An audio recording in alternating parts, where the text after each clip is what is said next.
kasama natin ngayon sa studio ang cybersecurity expert at dating DICT Undersecretary Jeffrey Ian Liusek. Sorry. Excuse me.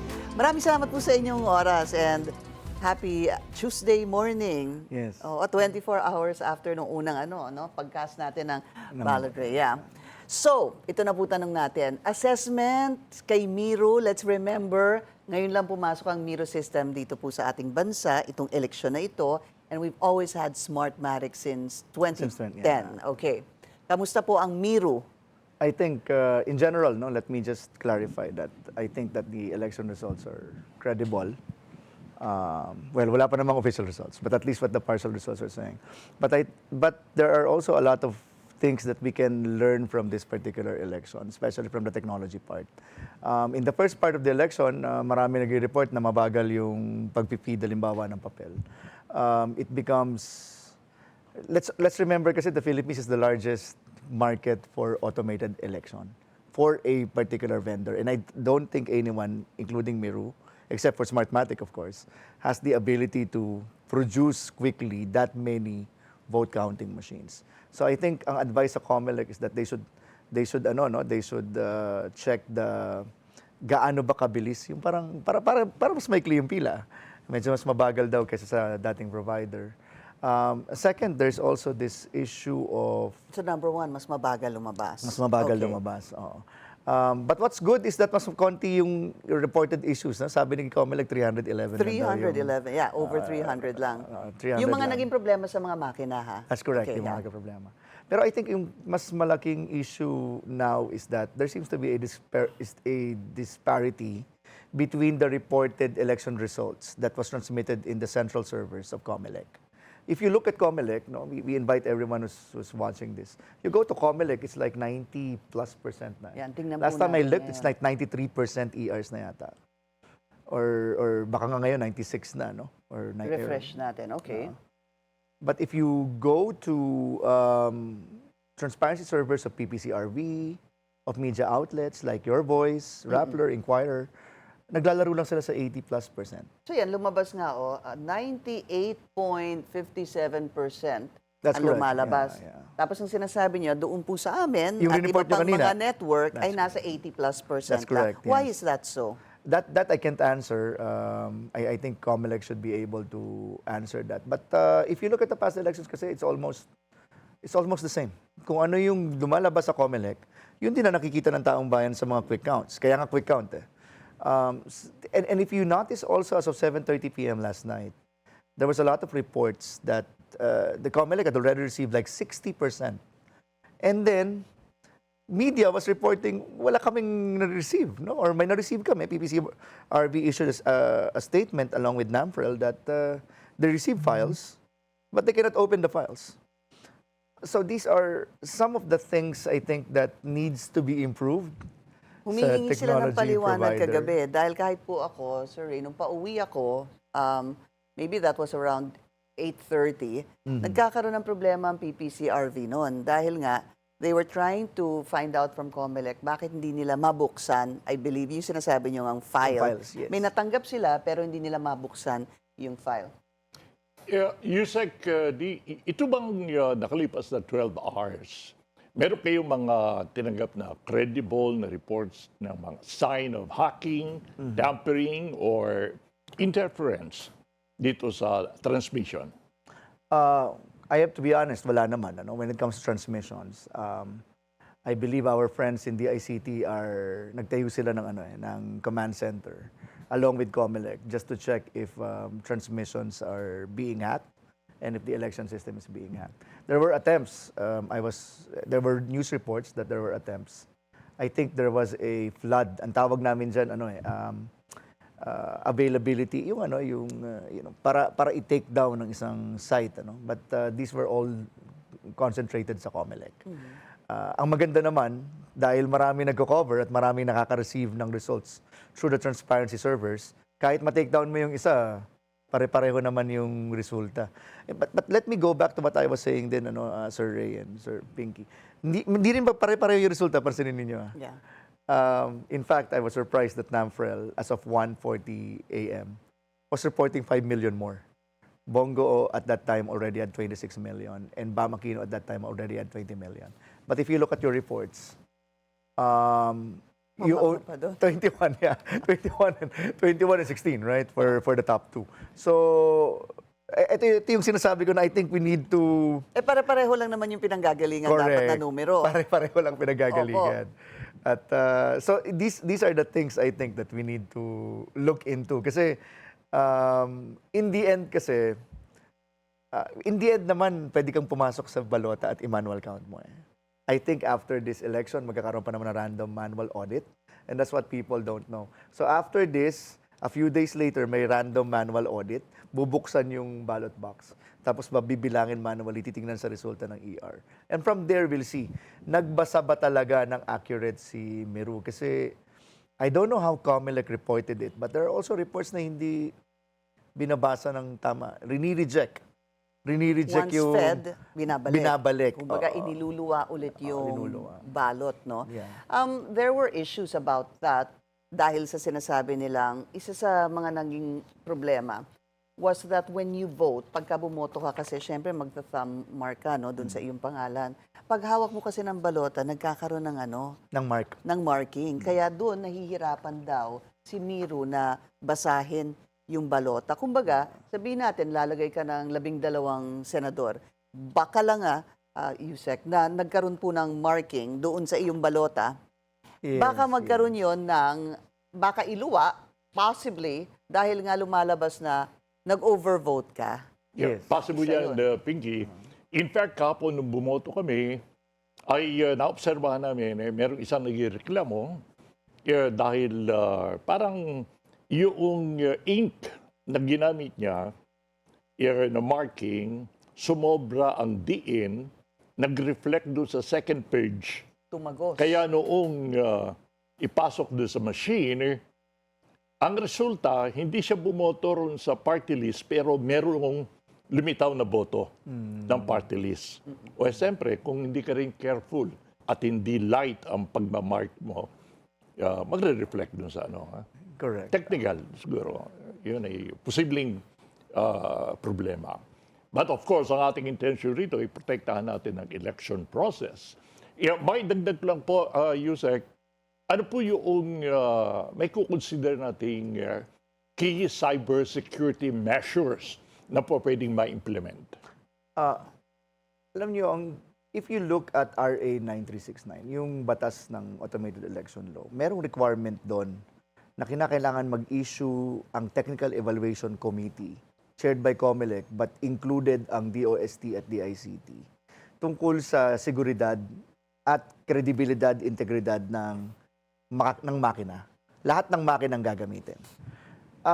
Unfortunately, in all Philippine elections, including this present one, without any exemption, parang hindi siniseryoso yon. Dapat nakasulat sa batas kasi, i-issue siya 90 days before the election. 10 days before the election, hindi pa siya na-i-issue. At ngayon, nagkaroon ng issue dahil nag-post ang COMELEC, sinasabi niya, pumasa. At may hash code siyang pinost. Punta kayo sa website, may nakasulat doon. Ito yung hash codes na mga na-audit ng isang international certification entity, ProVNV, ng mga sistema. Pero nung kinumpile yung actual code na gagamitin sa eleksyon, iba yung lumabas. So, parang ang lumalabas ngayon, yung inaudit mo, iba sa gagamitin mo. I'm not saying hindi inaudit yung gagamitin. What I'm trying to say is, na-cram ata at ang nai-publish na report sa COMELEC ay hindi yung actual na makina at source code na gagamitin. So, nagkaroon ng discrepancy. Siguro hindi naiintindihan ng maraming tao itong gaano ka-importante ito. Pero sa IT community, importante ito kasi paano ko malalaman kung yung inaudit mo, halimbawa Pinky o kaya Carey, yung inaudit ninyo, ito nga ang gagamitin ko. Ito na nga yung nakikitang hash codes. So I think iyan ang isa sa mga pinaka-importante na dapat diinan natin. At we give importance to it. Because all elections, simula when we started in 2010 with the automated election, that particular certification always either comes late or even in some elections like 2016, was never published or was published post facto. Yun, importante yun. Hindi naman ito pabaguhan. It's not about bago ba yung system. It's more about mas secure ba yung system as to be proven through an international certification. Yeah. Sa mga regions naman, madako tayo ron sa labas ng Metro Manila. Yung bang mga regions naka-experience ng mga voting machine failures? Kung meron man, ano yung pangkaraniwan, yung primary cause ng problema? Well, based on reports, including yung mga incidents na makakalap sa PPCRB at sa NAMFREL, karamihan talaga yung hindi na-feed yung balota. I'm talking about machines. Ang pinakamarami pa rin is hindi mahanap ang pangalan sa presinto, by the way.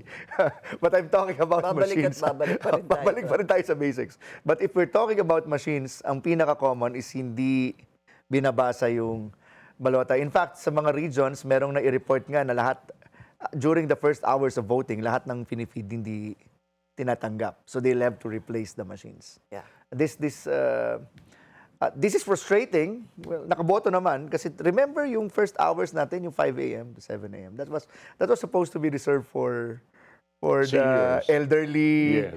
for the Persons. PWDs. So, kung ang kalalabasan, pumila ka ng 2 oras. Kasi at makakahalubilo mo yung mga able-bodied voters, it's really frustrating.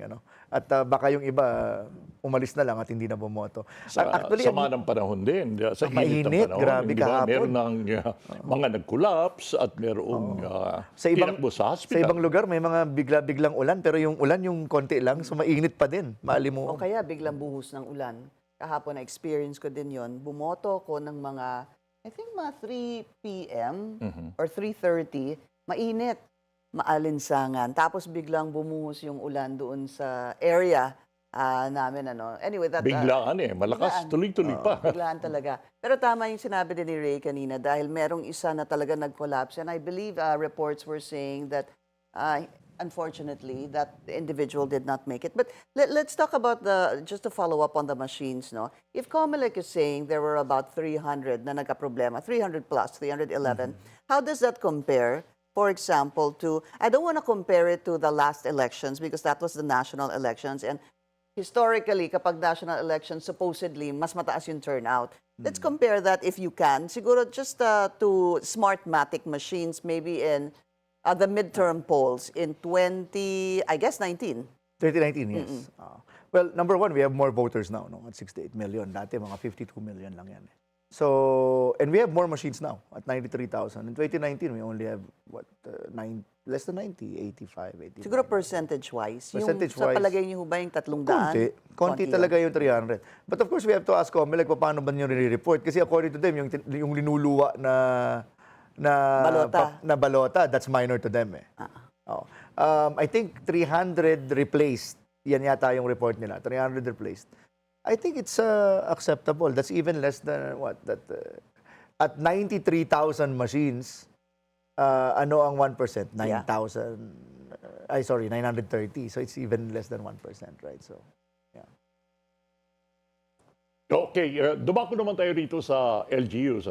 Yung mga LGUs at yung mga election officers, sufficient ba yung training nila para makasabay at ma-operate yung automated system? I think if you look at based on my experience when I was still undersecretary, and we were talking to DepEd, it was never, ang training sa mga teachers was never enough. And it's because hindi rin alam ng teachers, there was, parang halimbawa, 1 month before or 2 months before mo lang malalaman kung saan ka ma-assign. And even if kung doon ka ma-assign, there is also a possibility na malipat ka. Yung yung makina natin is the same. It's almost the same, no? You feed the paper, it's still manual. There's nothing Technically, new it's about it. semi-manual voting, no?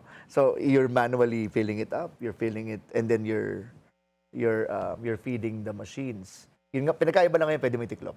Dati kasi it has to be, di ba? Hindi mo tinitiklop buong buo, haba-haba ng balota. You have to feed it. So I think karamihan naman is still very, very comfortable with this particular machine, simply because the operation is similar. When I was sitting at the COMELEC Advisory Council as Undersecretary of the ICT, that was really the request of DepEd. 2. Na wag naman daw baguhin. Kasi at that time, pinag-uusapan, direct recording ba? Direct recording election, yung nasa screen, tapos i-click mo na i-click. Yeah. Tapos sabi nila, naku, mahirapan tayong i-train yung mga teachers. So, can we adapt kahit different vendor, but same modality? Same system. Same oo, system. almost. And that's why we have a paper ballot. Yeah. So, it's almost the same. Plus, kapag ka may problema naman, unlike ang gagawin ng teachers is tatawag sa tech support, doon pala tumagal ng kaunti. Ano? Sometimes they call tech support and it takes hours. Mga 2 hours. Ang average response time nila, mabilis. Pero yung darating yung makina, inaabot ng mga 45 minutes to 1 hour. Itong election na to was the first time that they implemented what we were talking about earlier, yung para sa senior citizens, persons Yes. with disabilities, and pregnant voters, which they were allowed to vote from 5 to 7. And in fact, even yesterday, may mga nakasama din ako na nagtatanong, akala nila yung 5 to 7 ay yun lang yung para sa senior citizens, sa persons with disabilities, and for pregnant individuals, no? So, it's actually the whole day. Binigyan lamang sila ng 2 oras na extra para po sa kanila lamang. This was also something that was being discussed yesterday. How could that be improved? Because even the senior citizens, the persons with disabilities, the pregnant individuals, some of them were even still having problems. And of course, yung isang issue doon, yung ka-cluster sila, 10 sila, at dapat magwa-waive sila ng kanilang, magsusulat sila ng waiver na ibibigay nila yung balota kasi hindi madadala, kumbaga, yung automated counting machine. In other words, is there a better way to do this or one way to actually improve it? Yes, there is a better way to do it. And this is a huge debate no, sa COMELEC Advisory Council. At the start of this discussion about 2 years ago, for example, number 1, we don't have to do a registration. Why do For? we have to do that when in fact, it is your right to vote? So if you're still alive, Hold on. and you are 18, Registration pangkalahatan? pangkalahatan. Okay. Kasi kung may birth certificate ka pero wala ka naman death certificate, malamang buhay ka. And therefore, at the age of 18, you're supposed to be voting. If we can merge these databases, hindi napipila rin yung mga PWDs ulit, di ba? That's 1. Number 2, the reason why you have to go to a precinct is because number 1, wala tayong biometric capture ng botante. What we are automating is technically the counting. We did not automate the verification of the voter. Never in our history did we do that. Number 2, kaya kinakailangan mong pumunta sa presinto kasi papel yung balota. Ibig sabihin, pupunta ako rito kasi dito lang sa presinto na to makikita yung balota para sa local candidates ko. Kung pumunta ako sa SM, pumunta ako sa mall pala, pumunta ako sa mall, hindi ako pwedeng bumoto kasi iba yung local candidates ko sa papel. So how can we improve this? Can we do a voting pinag-usapan namin to sa COMELEC Advisory Council. Can we do a voting everywhere? We can do that if darating ka ng mas maaga, then doon ipiprint yung balotang para sa'yo. Wow. Mabagal nga lang, no? Kasi ipiprint pa yung balota para sa'yo. Or, babalik na tayo doon sa pinumungkahi namin. Direct recording election. Ibig sabihin, screen, scroll. Tapos, pag okay ka na, piprint ng resulta. Enter and end of vote, ganon. Tapos ipiprint pa rin. Wow. At pagka-print, ilagay mo rin sa Pasensya ballot. na ho kayo, pero parang para sa perfect world yun. Yeah, Yung inyong Yeah, malaking bagay po ito mga kaibigan, especially kung pag-uusapan natin ang 2028 elections. Mahabang panahon para makapagprepara at ma-inject natin itong mga ideas nito para ma-improve po natin, ma-reform ang takbo ng ating proseso. Well, honestly, baka hindi kaya 2028. But I think they need to start a 2-election gap to prepare. So I think kasi ang sabi ng DepEd teachers din, kailangan nila ng training, right? Number 1, you need to change the law. Number 2, kailangan mag-prepare ka na ngayon for 2028 plus 2011, no? 2020, 31. 2031, sorry. 31. Yung math ko mali. 2031, right? So you have to prepare for 2031. And again, let me go back to what I earlier said.